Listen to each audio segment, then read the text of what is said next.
I hadn't spent much time with my cousins in a while. John and Alex, two of my relatives, studied overseas. I recently learned that they will be returning for a few days. I was ecstatic and had grand plans for when they came back.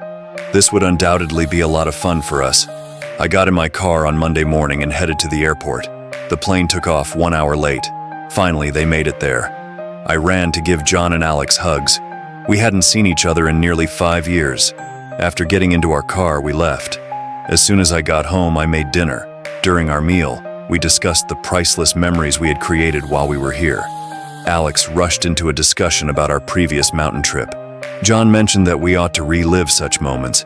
We decided to go to the hill station after a protracted 1 hour conversation. Situated at the edges of the city was the hill station. It was a really lovely location, full of verdant mountains. John also mentioned the stunning lake that is located there. He claimed that we would enjoy ourselves immensely there. We made the decision to head to the hill station the next day. After breakfast the following day, we packed our bags and headed for the hill station. We discussed the splendor we would experience at this stunning location all along our travel. Finally, after a 4-hour drive, we arrived at our destination. The hill station exuded a very pleasant vibe. The mountains rose sharply into the sky. The stunning trees enhanced the area's charm. We made the decision to go to the lake after touring the hill station. Clearly, one of nature's most exquisite masterpieces was the lake. We made our way to a nearby little house where we would spend the night. We stepped outside to enjoy the beauty of the lake after leaving our stuff in the room. As we dived in the surrounding splendor, we became aware that darkness had fallen. Both Alex and John expressed their exhaustion and desire for sleep. To relax, they headed to the house. I took a seat beside the lake to cherish its beauty. I felt movement beneath the lake abruptly. I chose to disregard it and set out to cross the lake boundary. Suddenly, I noticed a dog in the lake, drowning. The dog was immediately dragged with an unearthly power into the lake. The dog appeared to be being pulled by something submerged in the water, and a few minutes later, the water was covered in blood.